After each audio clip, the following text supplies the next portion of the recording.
علیہ وسلم کے وصال ظاہری کے ایام قریب آئے تو حضور نے سرخ پٹی باندھی، تیز بخار ہے نبی کریم کو، 2 صحابہ سہارا دے کے مسجد میں لائے، نبی پاک علیہ السلام کو بظاہر سہارا دے کے لایا گیا۔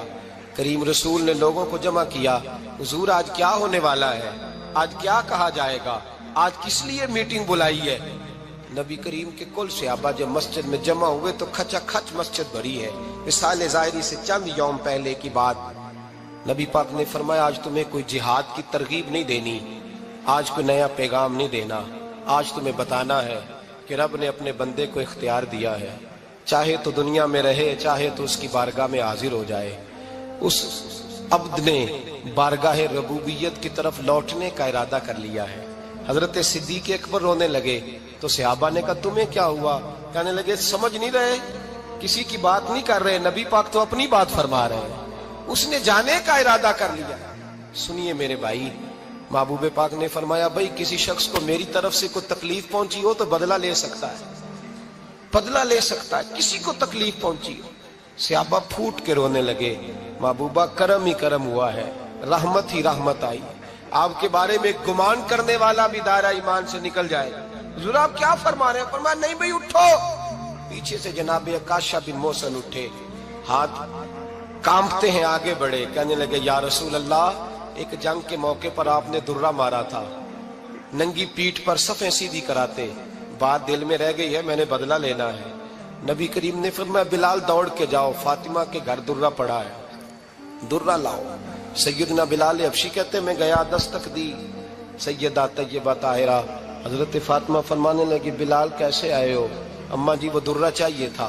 سیدہ کو تشویش ہوئی، کہنے لگے بلال نہ تو جنگ پہ جانا ہے، نہ جہاد ہے، نہ کوئی ایسا موقع ہے، حضور کی تو طبیعت مبارک بظاہر بڑی علیل ہے، درہ کیا کریں گے؟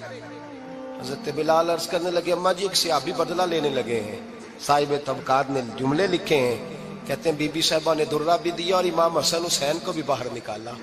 فرمانے لگی عکاشہ سے کہنا 100 درے مارے، ان 2 شہزادوں کے جسم پر نبی پاک کے قریب نہ جائے، میں نے 2 بچے پیدا ہی اپنے محبوب پر قربان کرنے کے لیے کیے، ان کو لے جائے۔ حضرت بلال کہتے ہیں میں 2 شہزادے لے کے آیا، اور جب دروازے میں میں لے کے پہنچا تو نبی پاک نے دیکھا تو آنکھوں میں آنسو آ گئے۔ فرمایا ان کو بٹھا دو، مجھے پتا ہے فاطمہ نے کیا کہہ کے بھیجا ہے۔ حضرت سیدنا بلال فرماتے ہیں درہ میں نے جناب عکاشہ کو دیا، حضرت عکاشہ درہ لے کے آگے جو بڑھے تو حضرت ابو بکر صدیق نے ان کے پیروں پہ ہاتھ رکھا، فرمایا عکاشہ میری طرف آ یار، مجھے ماں درے، نبی پاک کے قریب نہ جا۔ مصطفیٰ کریم نے فرمایا ابو بکر تو ہٹ جا، اسے آنے دے۔ فرماتے ہیں میں چند قدم آگے گیا تو مولا علی شیر خدا نے میرے پیر پہ ہاتھ رکھا، کہنے لگے عکاشہ سوچ تو صحیح تو کیا کر رہا ہے؟ حضور نے فرمایا علی ہٹ جاؤ، میرا اور ان کا معاملہ ہے۔ جناب عکاشہ آگے بڑھ رہے، نبی کریم نے فرمایا میں اپنی امت کو درس دینا چاہتا ہوں، خبردار خبردار زندگی میں تمہارے ہاتھ سے زبان سے کسی کو تکلیف نہ پہنچنے پائے، خبردار یاد رکھنا وہ معاشرے بگڑ جاتے ہیں، وہ معاشرے تباہ کر دیے جاتے ہیں جہاں ظلم ہوتا ہے، جہاں زیادتی ہوتی ہے، جہاں لوگوں کو ستایا جاتا ہے۔ محبوب کریم کے قریب آئے حضرت عکاشہ، کہا حضور میری پیٹھ ننگی تھی، آپ بھی ذرا کپڑا ہٹائیے۔ نبی کریم نے پیٹھ سے کپڑا ہٹایا، جناب عکاشہ نے درہ جو اٹھایا تو صحابہ کی چیخیں نکلی، حضرت عکاشہ نے درہ دور پھینکا، حضور کے بطن اطہر سے لپٹ گئے، چومنے لگے، کہنے لگے حضور وہ تو صفیں سیدھی کراتے لگ گیا تھا، آپ نے کہاں مارا تھا؟ یا رسول اللہ میں تو بہانہ بنا رہا تھا کہ جاتی دفعہ مجھے وجود چومنے کا موقع نصیب ہو جائے، مجھے یہ موقع نصیب ہو جائے۔ میرے حبیب نے فرمایا جس نے جنتی دیکھنا ہو میرے عکاشہ کی زیارت کر لے۔ بھائی ظلم کا دروازہ کھلا ہوا ہے اور لوگ بھول جاتے ہیں زیادتی کرتے ہوئے، وہ بہو سے ہی کیوں نہ کریں، وہ اپنے گھر کے بھول جاتے ہیں کہ شاید پوچھنے والا کوئی نہیں، شاید میزان نہیں لگے گا۔ ایران کے بادشاہ نے اپنے بیٹے کو پڑھانے کے لیے ایک استاد صاحب کا بندوبست کیا۔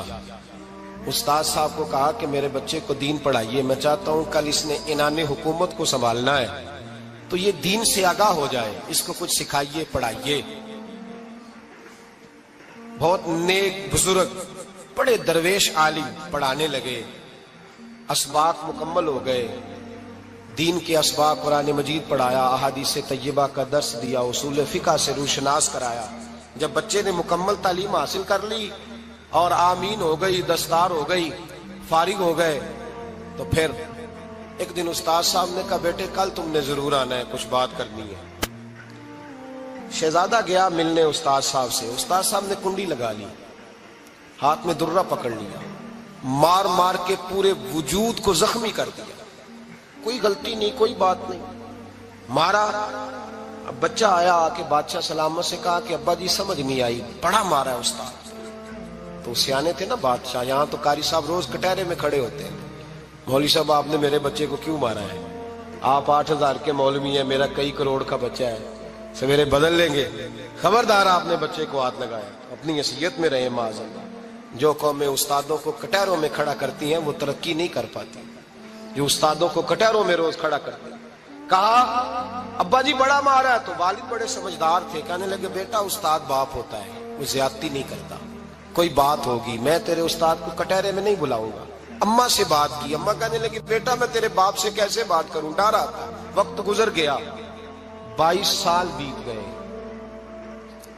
22 سال گزر گئے، بادشاہ کا انتقال ہوا، شہزادہ تخت پہ بیٹھا، پہلا حکم یہ دیا کہ میرے استاد کو بلاؤ، پہلا حکم۔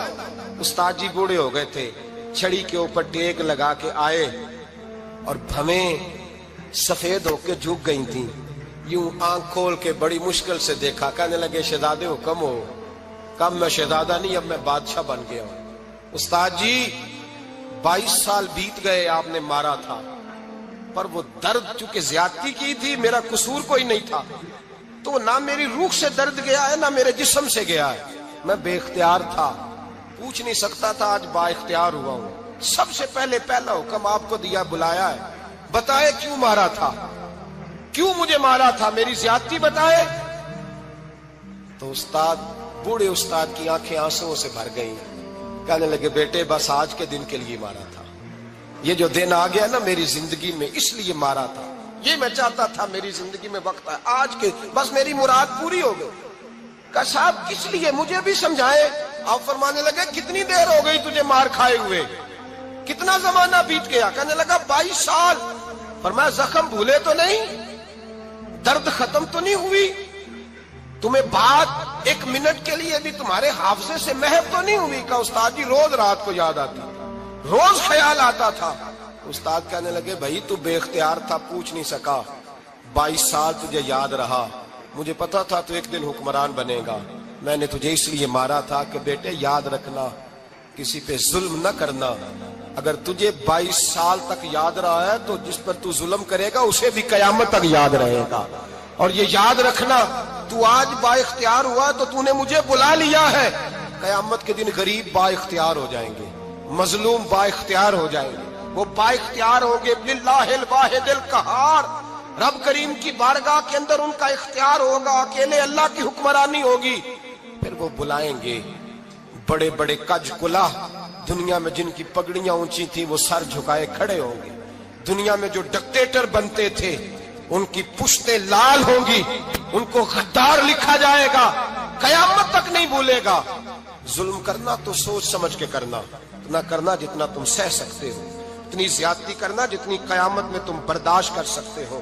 میرے نبی کریم صلی اللہ علیہ وسلم نے فرمایا ظلم سے بچو، یہ قیامت کے اندھیروں میں سے ایک اندھیرا ہوگا، زندگی میں زیادتی نہ کریں، اگر تھوڑی دیر کے لیے کوئی چیز برداشت کر جائیں گے تو وہ فائدہ دے جائے گی، کچھ دیر کے لیے اگر سہ جائیں گے تو نفع مل جائے گا، سہنے کی کوشش کریں لیکن زیادتی نہ کریں، نظر کو، سوچ کو، ذہن کو پاک رکھیں، اور میرے بھائی زندگی پوری ظلم سے بچیں، زیادتی سے بچیں۔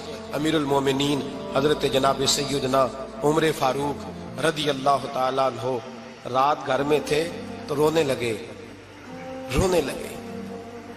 بڑی دیر تک روتے رہے، والدہ اٹھی تو صاحبزادے سے کہنے لگی پتہ کرو تمہارے باپ کو کیا مسئلہ ہے۔ شہزادے آئے، کہنے لگے امیر المومنین والد گرامی کیا ہوا؟ تو حضرت عمر فاروق کہنے لگے بیٹا اپنی اماں کو بلاؤ۔ والدہ آ گئی، کیا بات ہے، کچھ طبیعت خراب ہے تو حکیم کا بندوبست کیا جائے۔ تو حضرت عمر کہنے لگے کچھ بھی نہیں، آج مسجد سے نکلا ہوں تو نبی پاک کے صحابہ میری تعریفیں کر رہے تھے۔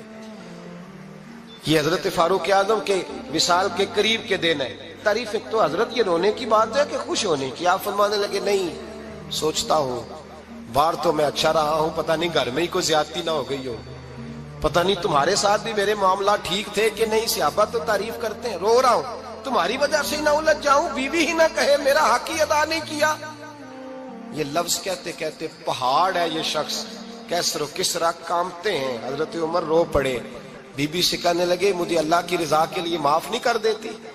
میرے اوپر بوجھ تھا امت کا، میں ساری رات مدینے کی گلیوں میں پھرتا تھا، دن سارا مسجد میں گزرتا تھا، میں تجھے وقت نہیں دے پایا، معاف نہیں کر دیتی؟ تو زوجہ کہنے لگی نہیں عمر، میں نے بھی زندگی میں اپنا کوئی سکھ چین نہیں دیکھا، کوئی چاؤ پورا نہیں کیا، میں کیسے معاف کر دوں؟ میں نہیں معاف کرتی۔ حضرت عمر زمین پہ بیٹھ گئے، رونے لگے، کہنے لگے چل معاف کر دے۔ کہنے لگی ایک وعدہ کرو، قیامت کے دن رب کریم کی بارگاہ میں میری سفارش کرو گے؟ اللہ کی بارگاہ میں عرض کرو گے کہ اللہ اچھی تھی، مجھے کپڑے دھو کے دیتی تھی، روٹی پکا کے دیتی تھی، میری عزت کی محافظ تھی؟ جناب عمر کہنے لگے تیرے ساتھ وعدہ ہے، رب اپنے فضل سے عمر کو جنت دے گا تو عمر تجھے جنت میں ساتھ لے کر کے جائے گا، تیرے ساتھ وعدہ ہے۔ میرے بھائی جن کے دلوں میں احساس تھا کہ ہم سے کوئی زیادتی نہ ہو جائے کسی جگہ، وہ تو یہاں تک معاملہ کرتے تھے، یہاں تک ان کا خیال رہتا تھا۔ عزیزو، ایک تو نظر میں حیا پیدا کریں، والدین کی بہت بڑی ذمہ داری ہے۔ لاکھوں بچے مرضی کی شادیاں کر رہے ہیں، ہزاروں گھر اجڑ رہے ہیں، یہ وہ والا زہر ہے جو ہر گھر میں تیزی سے پھیلتا چلا جا رہا ہے۔ پہلے ہم کہتے تھے کہ بچہ باہر نہ نکلے، اب کہتے ہیں اللہ کہیں موبائل لے کے تنہا نہ بیٹھ جائے، کہیں تنہا نہ بیٹھ جائے، کیا بنے گا اس کا اگر یہ گندگی اور یہ ایسا نشہ ہے جو اجاڑ کے رکھ دے۔ بخاری شریف میں حدیث ہے، قاضی ایاز مالکی رحمۃ اللہ علیہ نے بڑی تفصیل سے لکھی ہے، راوی حضرت انس بن مالک ہیں۔ ایک بندہ بڑی دور سے آیا نبی پاک صلی اللہ علیہ وسلم کی زیارت کے لیے، بڑی دور سے۔ عرب کے جو سردار ہوتے تھے ان کے بڑے ناز نخرے ہوتے تھے، وہ خیر آج بھی ہیں، پروٹوکول کا ماحول آج بھی، یعنی وزیر صاحب کے آگے دو چار گاڑیاں نہ ہوں تو ان کو مزہ ہی نہیں آتا، پولیس والے آگے پیچھے بھاگیں تو حالانکہ ان کو نہیں پتا کہ جو پولیس والے آگے پیچھے بھاگ رہے ہیں نا، یہ حکومت بدلی تو گرفتار کرنے بھی انہوں نے آنا ہے، لیکن وہ بڑا مزہ آتا ہے جب لوگ گاڑی کے پیچھے بھاگتے ہیں۔ کیا بات ہے جناب، بڑی بات۔ اور ہماری طبیعتوں میں پتہ نہیں کون سی، تو نبی پاک صلی اللہ علیہ وسلم کی خدمت میں وہ شخص بڑی دور سے آیا، تو عرب کے بادشاہوں کا مزاج تھا، پروٹوکول بڑا چاہتے تھے، ان کا تو یہ طریقہ تھا کہ حکمرانی کرنی ہے جیسے بھی ہو۔ اگر کسی غلام نے دھوپ میں بندھا رہ گیا، اونٹ اور چھاؤں میں نہیں باندھا تو درے مارتے تھے، اور اگر اس نے کھول کے باندھ دیا تو پھر بھی مارتے تھے، کہتے تھے اتنا سیانا ہو گیا تو انہیں پوچھا ہی نہیں، خود بخود ہی باندھ دیا۔ وہ شخص حضور کی بارگاہ میں آیا اور بہت سارے لوگوں کے پاس کیونکہ وہ جاتا تھا اپنے سربراہ کا پیغام لے کے، تو وہ کانپ رہا ہے جب حضور کی بارگاہ میں گیا، ڈر رہا ہے۔ اب ذرا بات کو سمجھنا، نبی پاک صلی اللہ علیہ وسلم نے اس سے فرمایا کیوں ڈرتے ہو؟ سادہ آدمی ہے، دیہاتی ہے، بدو ہے۔ اللہ کے رسول نے تھپ کی دی، کیوں ڈرتے ہو؟ تو کہتے حضور مجھے آداب نہیں آتے اور مجھے ڈر آتا ہے، کوئی بات اگر ایسی ہو گئی، آپ مدینے کی حکومت کے سربراہ ہیں، تو کہیں آپ ناراض نہ ہو جائیں۔ حضرت انس بن مالک فرماتے ہیں بات کہاں کی تھی، پہنچ کہاں گئی؟ جب اس نے یہ کہا نا کہ آپ تو حکومت کے سربراہ ہیں، کہیں کوئی غلطی نہ مجھ سے ہو جائے، تو نبی پاک کی آنکھوں میں آنسو آ گئے، حضور رونے لگے، اور نبی پاک صلی اللہ علیہ وسلم فرمانے لگے نہ بھائی، تو کسی حکومت کے سربراہ کے پاس نہیں آیا، نہ تو اس بیٹے کے پاس آیا ہے جس کی ماں گوشت کے خشک ٹکڑے کھا کے بھی گزارا کر لے گی۔ میں تو ایک غریب ماں کا بیٹا ہوں۔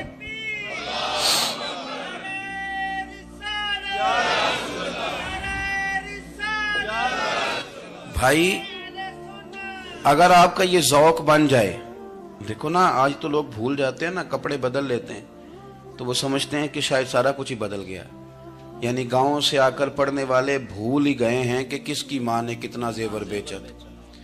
لوگ بھول جاتے ہیں چیزوں کو، اپنے ماضی کو یاد رکھیں، آپ لوگوں کے ساتھ پیار کریں، آپ لوگوں کو موقع دیں، آپ تھوڑی سی اور کوشش کریں اس شخص تک جانے کی جو آپ کو مایوس نظر آ رہا ہے، پریشان نظر آ رہا ہے۔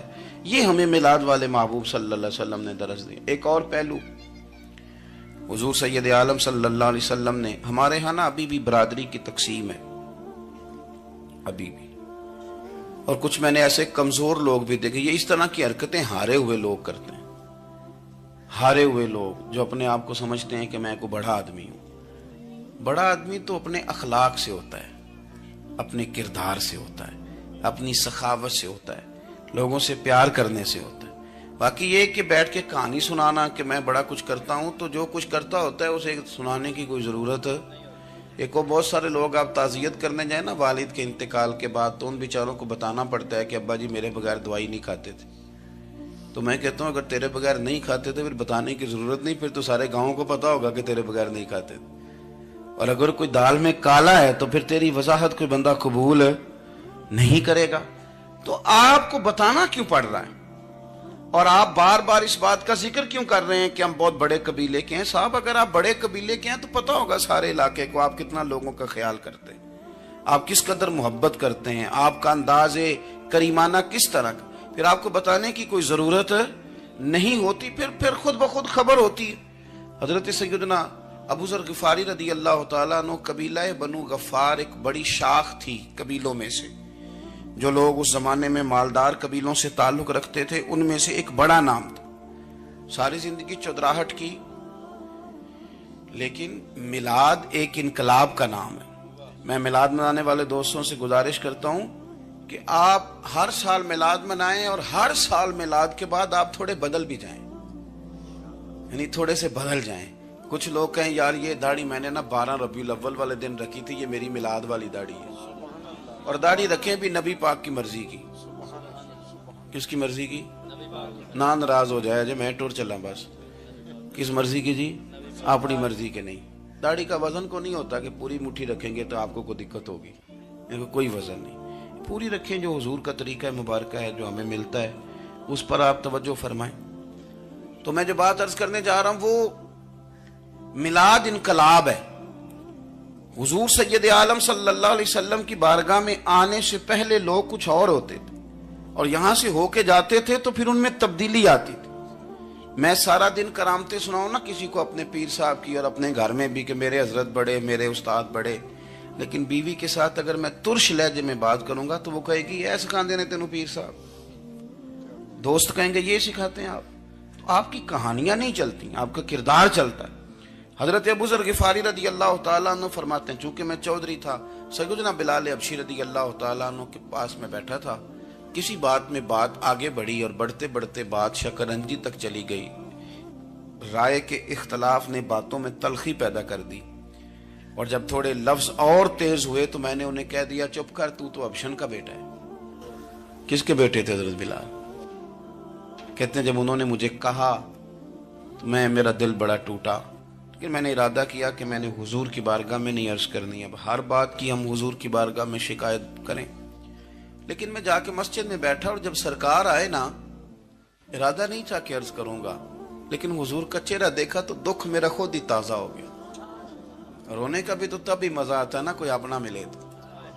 فرماتے ہیں کہ میرے آنسو نا بغیر اختیار کے چھلک پڑے, اور میں کھل کے روئے, کھل کے. قربان جاؤں محبوب کے, بھی حضور نے پاس نہیں بلایا بلکہ نبی پاک اٹھ کے خود میرے پاس آئے اور مجھے کندھوں سے پکڑ کے سینے سے لگایا. اور جب میں کھل کے رو لیا تو حضور میرے آنسو پوچھنے لگے. کچھ شعر ایسے ہوتے ہیں جو کسی نے کہے ہوتے ہیں, اور کہنے والا جو ہوتا ہے وہ صاحب حال ہوتا ہے, تو اس میں کچھ خوبصورتی زیادہ ہی ہو جاتی ہے. ایک پنجابی کے شاعر ہمارے گجرات میں گزرے, بزرگ تھے, ان کا ایک شعر ہے, وہ کہتے ہیں ایک واری میری آنکھیاں چوں اونا نے اتھرو پونجے سن. ایک واری میری آنکھیاں چوں اونا نے اتھرو پونجے سن, ہن تے چسکا پہ گیا رونے دا. ایک واری میری آنکھیاں چوں اونا نے اتھرو پونجے سن, ہن تے چسکا پہ گیا رونے دا, تے ہر ویلے آہو زاری دا. تو میں روز رونے لگا ہوں, مزہ ہی بڑا آیا ہے جب سے محبوب نے چپ کرانا شروع کیا میرے عزیز. اور پھر حضرت بلال حبشی رضی اللہ تعالیٰ عنہ چونکہ حضور کے غلام تھے, اور انہیں پتا تھا کہ سرکار میری ناز برداری کرتے ہیں, حضور نے چپ کرایا. فرمایا کیوں روتے ہو؟ تو عرض کرنے لگے یا رسول اللہ صلی اللہ علیہ وسلم, اگر میں ابشن کا بیٹا ہوں تو میری تو غلطی کوئی نہیں نا, یہ تو تقسیم اللہ کی ہے نا. الذی خلقک فسواک فعدلک فی ای صورت ما شاء رکبک. جس طرح وہ چاہتا ہے، جس کو چاہتا ہے اس طرح کی اس کی صورت بنا دیتا ہے. تو مجھے ابشن کا بیٹا کہا جاتا ہے، میری غلطی کیا ہے؟ حضرت بلال نے بھی نہیں بتایا کس نے کہا. لیکن نبی پاک صلی اللہ علیہ وسلم نے کیا فرمایا؟ امام یوسف صالحی نے لکھا ہے، ذرا غور کرنا بات پر. تسلیاں لوگ اور رنگ میں بھی دیتے ہیں، پر یہ تسلی بڑی انوکھی ہے. حضور فرمانے لگے بلال اگر تو ابشن کا بیٹا تو پریشان کیوں ہوتا ہے؟ کالے رنگ والی ماں کا بیٹا ہے تو پریشان کیوں ہوتا ہے اگر تیری والدہ کا رنگ کالا ہے تو؟ عرض کی حضور آپ کیا فرمانا چاہتے ہیں؟ تو سرکار فرمانے لگے میں دو ماؤں کا بیٹا ہوں، ایک جناب آمنہ جنہوں نے مجھے پیدا کیا، اور ایک حضرت ام ایمن جنہوں نے میری پرورش کی، مجھے بڑا کیا. حضور فرمانے لگے میری ماں آمنہ کا رنگ گورا تھا اور میری ماں ام ایمن کا رنگ کالا ہے. تو فرمایا اگر تجھے کسی نے کالے رنگ والی ماں کا بیٹا کہا تو اسے کہہ دینا مدینے والے محبوب کے بھی تو ایک والدہ کا رنگ کالا ہے، تو کہہ دینا. حضرت بلال کہتے ہیں کہ وہ اس طرح کی تسلی تھی، طفل تسلیاں نہیں جس طرح کی ہمیں دی جاتی، وہ اس طرح کی خوبصورت تسلی تھی کہ اس کے بعد میرا دل ایسا ٹھنڈا ہوا، پھر کسی کا تانا نہیں رہا، پھر کسی کی